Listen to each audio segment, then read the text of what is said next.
Chair. I'd just like to mention, once in a while, we do something that's in the nature of a little tutorial, something that we've done before, perhaps, and that might help other people. And as I was preparing this speech at 6:45 tonight, just as I got in the car, that's true actually, what I was doing was rummaging through my past speeches, just out of interest, and I came upon this one that was my second speech, the second speech I ever did in the ASC, long time ago now, several years ago now, and I wanted to give it to you partly as a tutorial, in the sense that it contains a number of mistakes that you will find as I go through it. And my main problem at that stage in speaking was that I used to include far too much detail in my speeches. I couldn't resist keeping in so much information that I had to give to people, and I would frequently overrun my time. And it was a fault that I found it difficult to cure, because every time I did a speech and I checked out how long it would take, it inevitably took a lot longer. And I had to work to do that. So what I want you to do tonight is bear with me with this, because for two reasons. First of all, I should be reading some of it, because frankly I haven't had time to get it back inside my head, since it's been about 15 years since I did it, and I have to raise this ever so slightly. And at the end, by all means, comment on how you think it could have been improved. But anyway, a trip down memory lane for me. So, Chair, fellow speakers and guests. The other day I saw in a newspaper a photo of a man in Wiltshire who was 103 years old. 103 years old. And he didn't look great, but he wasn't complaining. And if you live to be 103 years old, you've lived to a cracking old age. I mean, even today, and some people do now. They say that shortly, with the advances in medicine, in a few years' time it will be reasonably common for people to live to 103, as long as nothing goes terribly wrong for them in their lives. But not so long ago, life expectancy was very different. For example, if you'd been a loyal subject of Queen Victoria, you'd have been very lucky to have seen 55. And you'd have gone earlier than that, probably, if you'd worked in one of the horrible factories. And if you'd been a loyal subject of Henry VIII, well, you'd probably been lucky to see 40. Didn't die in one of the wars. Well, indeed, and if you'd been one of Henry VIII's wives, you'd have been very lucky indeed. He gets a bad press for that, though. I think he only executed 2 of his wives. And he did give me some back chat. So, 103 years stretches back a long time. If you were 103 today, you've been born in 1922, just 4 years after the Great War. It's amazing how history stretches back in just one lifetime. You'd still have been able to hail a horse-drawn cab in London. You'd have been 6 years old when women over the age of 21 were first allowed to vote in Britain. And I think that's fine. I've nothing against the fact that women were given the vote, as long as it doesn't get out of hand. Playing rugby next. In 1922, people would have been going to the movies, roaring with laughter at black and white movies. A little guy called Charlie Chaplin, who you can still find, he's still just as funny, hand-cranked camera. The Geological Survey said all the oil in the US would be gone in 20 years' time. And 1922 was the beginning of the Roaring Twenties, and if you'd been born in America at that time, your parents would have been buying their booze from Al Capone.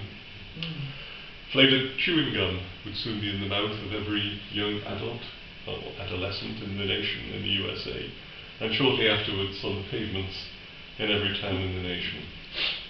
So that's 103 years stretching back. And if you were 103 years old in 1922, one lifetime back from 1922, you would have been born in 1819. So just put those 2 lifetimes together and you go back a fantastic time in history.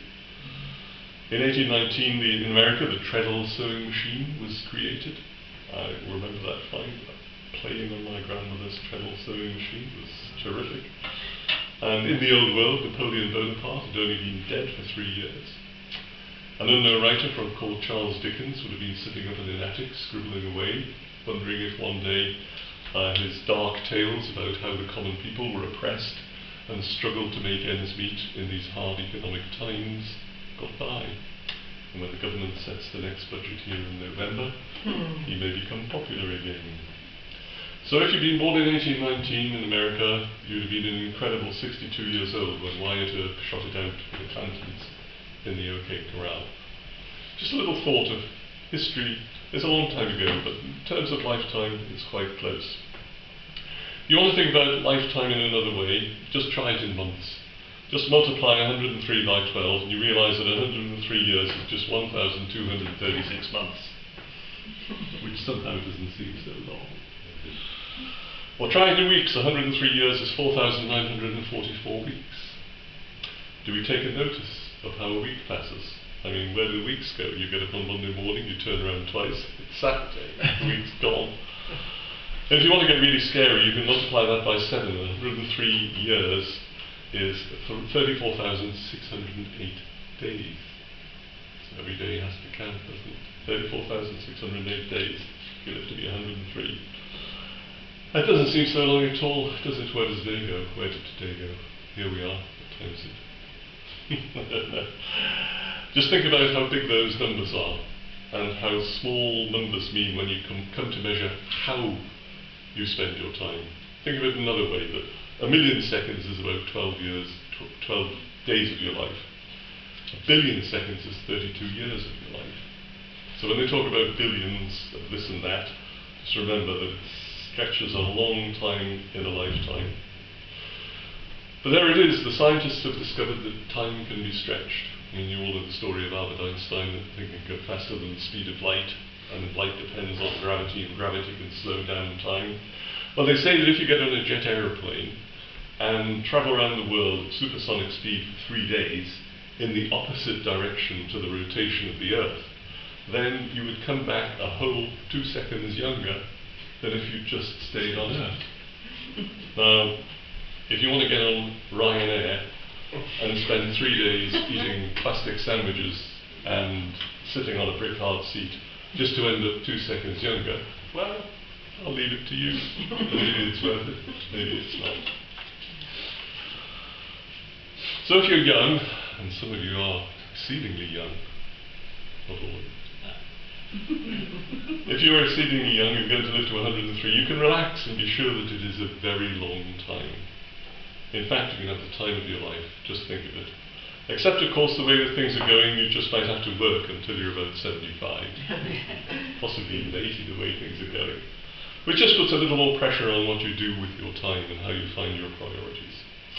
For example, all the traffic queues to sit in with double the cars on the road, the house to fix, the shopping to do, all the TV to watch, all that Netflix and Prime and all the rest of the rubbish that's around, all the tax forms to fill in because we'll be taxed to death, and all the information on the internet, email and all the rest of it, squeezing every second out of the corner of your time.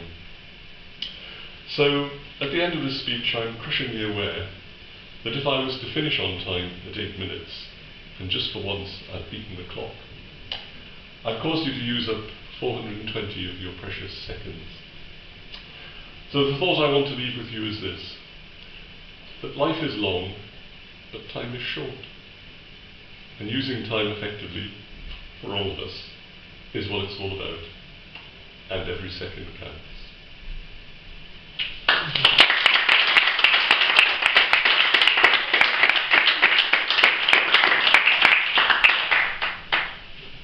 So there it is. I'll stay here just for a minute to say that was my second speech, and they did actually pass me for it. Not been too bad. I had to change some of the dates in it, obviously, to bring it to time here. But it taught me a lesson afterwards, because in order to get to close to the 8 minutes, I had to turn the pages and I had to miss out chunks. I really hadn't timed it. And it taught me a lesson about how to time a speech, which I don't know how the rest of you time speeches or what you do. But if you sit down and read a speech, you can read your speech in 6 or 7 minutes, because you're just reading it. If you read it out loud, it'll take you perhaps 8 minutes just to sit and read it out loud. If you try to put the notes away and visualize yourself actually speaking to an audience, you will find that 8 minutes turns into 10 minutes. It just does. Maybe people will laugh at a joke and that stops you, or the sheer physical act of being here and looking up and talking to people. So the best way, I think, I don't know what other people do, is sit down with your Apple iPhone or whatever you have and record your speech as you speak it. And that will give you a clue as to how long it is. So there we are. I learned that lesson the hard way. I'll leave you with the thought. And be careful how you use the time, because every second counts. Well, yours was 7 minutes 4. Thank you.